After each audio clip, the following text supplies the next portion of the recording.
I don't know what we're fighting about! Hey guys, MasakoX here. Now the Tournament of Power is certainly a spectacle, there's no denying that. It's certainly been a shot in the arm for Dragon Ball Super at a time where it needed a bombastic arc. Well, I mean, it's certainly explosive to say the least. Even though Zeno doesn't use explosives to get his point across, he certainly uses other techniques to do so. He's got his own special universal destruction dealy powers. However, in all of the excitement of the fight that we're actually in the middle of, I think we might have forgotten something. The Omni King, as well as the Grand Priest, were intending to destroy most of the universes that currently exist, should any universes fall below a certain point in their own rating system, the mortal level. This arbitrary scoring system consisted of things like prosperity, the number of civilizations, innovation, strength, and many other factors. It all came out as a number, and the top 4 universes were spared the chop. Everyone else, you're going bye-bye. Initially, the Omni King was going to erase every single universe. So how did we get to this point where the universe is at stake? Well, that's actually quite a common trope in Dragon Ball. We've seen it so many times. The stakes are raised higher and higher as we go along. This has been happening ever since Dragon Ball Z, where the stakes were being raised at a breakneck speed. For the longest time in the original Dragon Ball series in particular, we thought that Kami was the be-all and end-all of everything. That turns out to be far from the case. From King Kai all the way up to the Supreme Kai, the limits on how the heavens were governed changed in many dramatic ways. From initially just overthrowing the Earth government to the point where the universe itself was at risk of total annihilation from Kid Buu, going from that to that in the space of just 290 episodes? Like, whoa, okay. I mean, thankfully, that whole universal destruction thing didn't happen, but you kind of see the point where the direction's going, right? Cut to Super, and technically the 2 most recent movies, and the figurative barn doors have been blasted open once again. Now we're going past the likes of the Supreme Kai, to the likes of the God of Destruction,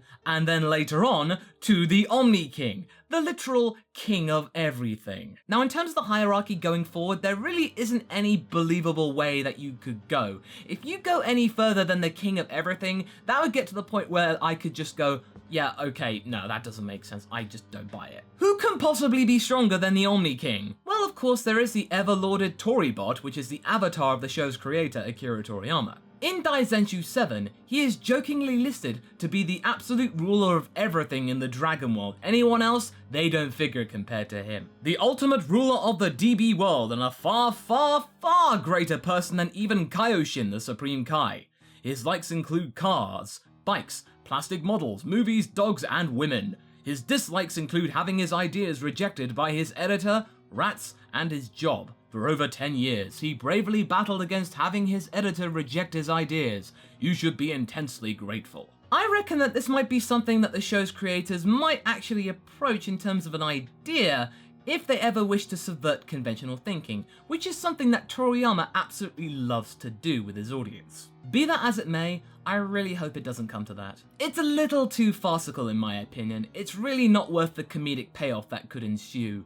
It's just too stupid. And not only that, all the historical raising of the stakes have taken their toll, or at least they are beginning to take their toll. By constantly doing so, the show has run the risk and is now actually hurting from the fact that its audience are becoming even more desensitized to anything that is presented to them. The original Dragon Ball was excellent in its pacing. In 153 episodes, the stakes were indeed raised, but nowhere near as quickly as they were in Dragon Ball Z. You didn't find yourself at the height of creation by the end of the series. What you got at the end of Dragon Ball was a very believable tussle between the 2 strongest fighters on planet Earth, Goku and Piccolo Jr. It went from a young boy in the middle of the forest to him now becoming the strongest fighter on Earth.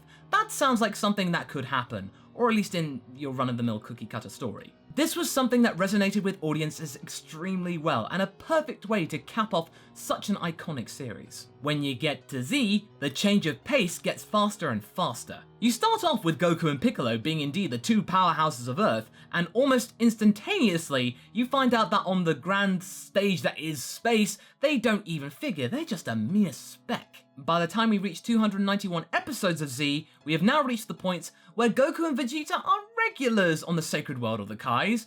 This place is where creation in Universe 7 happens. You go from one little planet in North Galaxy to the headquarters of all of creation of Universe 7.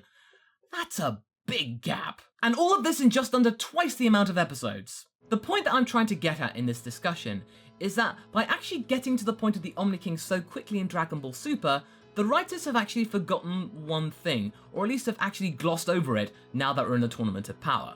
Why exactly did the Omni Kings wish to destroy all of the universes before the mortal level system was put in place? What gave them the catalyst to even suppose the idea of total universal destruction? Of course, it's entirely possible that the Grand Priest is the real person in charge of all the realities and that the Omni Kings are just puppets, but let's assume that the two Omni Kings are indeed the real head honchos. I feel that there might be 3 different motivations that you could actually pose, and they might be somewhat believable to the Omni King's personality. It's not something that sounds too far-fetched. Idea number 1 is that the Omni King genuinely wanted to make all of reality a much more efficient place to be in. Much less hassle for all concerned and most importantly, himself. Now that he has a friend, which of course is himself, he has much more time for play and exciting new activities. He doesn't have to worry about the rigmarole that is work. It's too much work handling 12 universes. Let's cut that down to 0.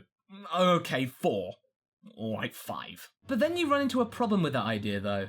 There are people out there that do his job for him already. We have met these people in Dragon Ball Z many times. Also, as far as we can perceive, Zeno doesn't actually really do anything that could be described as kingly duties other than destroy things. He's got other people to do that. He doesn't have to come down from on high to rule down certain edicts. It's either the Grand Priest or someone lower than him that does that. When he came down from on high after witnessing the Universe 6 tournament, nobody was prepared for that. Then we have the crew on hand to run each universe.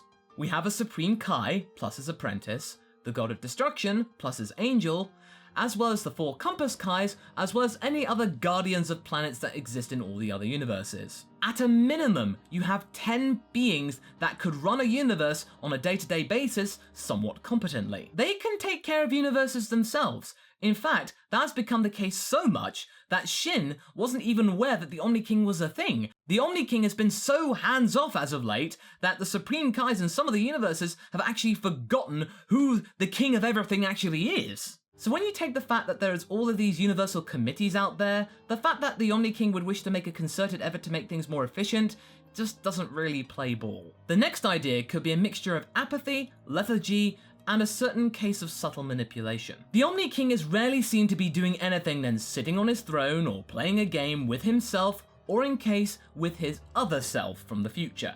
It's usually the job of the Grand Priest to come up to him, suggest an idea that could be worked, and the Omni King either says no, or yes, or whatever, I don't care, I want to play. It kind of works like that. As a result, he's now really not sure what to do. He's become quite aimless and forlorn. When that actually happens in real life, one actually gains a certain sense of weariness and lethargy and apathy towards the world. It's like, ugh, I really don't want to do anything. I don't feel like doing anything. That's exactly what's happening with Zeno.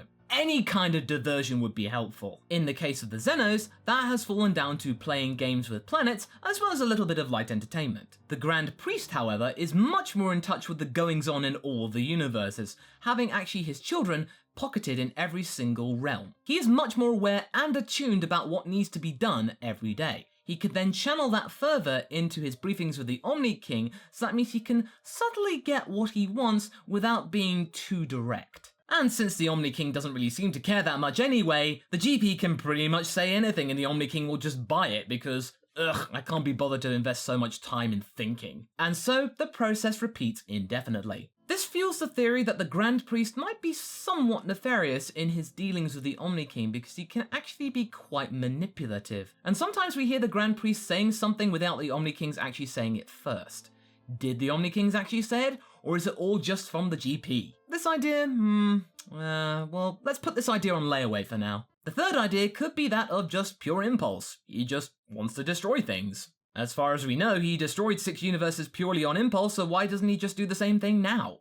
This seems like the most likely culprit because the Omni King is a child, and as you know, children can be quite irrational. The most naive and innocent of beings, whilst at the same time being the most honest, destructive, and unpredictable. Will they blow up a universe, or will they actually sit down and play ball with what you told them to do? Or will they just sit there and play nice and just really not do anything? You just don't know. And if that's the case, I feel really bad for the Grand Priest. He has the patience of a saint, which in fact he actually is, so that kind of makes sense. The Omni King has a feeling of malaise and a disconnect between what he does day to day and what he's actually supposed to be doing as the king of everything. He doesn't know what he's supposed to govern, and so therefore, he actually yearns for a distraction, so that means he doesn't have to think about what he's supposed to govern. All of these feelings would reach a particular flashpoint where the best thing in the Omni King's mind to do would be to just act on an impulse and just do something. In his eyes, there is no real reason to have the worlds around. I mean, he doesn't really get all of his goods and food and whatever from those universes. He gets it all on his own home world. So in his mind, he could just let them all say bye-bye and he just doesn't really care. He's not going to go, oh man, Universe 9, oh I have my tailor there, oh. And I imagine it's because of the Grand Priest that we got the concession that was the mortal level system. The 4 most efficient and independent universes can carry on living because they don't pose much of a problem. They can just take care of themselves. The Omni Kings can just forget about them. The others though, well, they can go fly. But wait, that Goku guy? Yeah, he seems nice. A tournament, he says?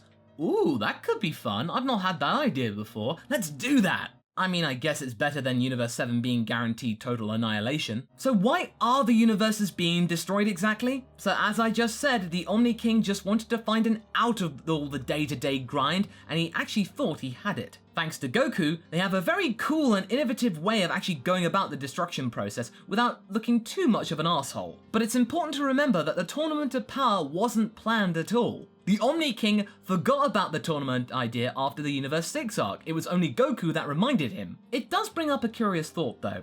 Super has been about, up to this point, how the gods have actually been able to exist on a day-to-day basis while also being entirely incompetent. They were actually lauded in Dragon Ball Z, but in Super, it's quite the opposite. And something tells me that the end result of Dragon Ball Super will be that the mortal world rises up against the heavenly world, and it then ends up in a conflict of some sorts, and it results in the mortal realm actually asserting itself. If this is executed competently, I feel that this could open some doors narratively in the future, some really exciting ones too. Something with the Omni King not acting like a spoiled brat. Then again, we actually have to remember that Dragon Ball isn't an intensive and thought-provoking narrative at heart. It's a kid's show with comedic roots, so anything profound that is actually found to be in the show is going to be somewhat limited. Oh well, I mean, we can only hope. So what do you guys think? What is the most likely cause for the Omni King's desire for destruction? Leave a comment below and let's get this discussion going. Anyway, I hope you enjoyed this video. Until the next one, be sure to like and subscribe. Catch you later!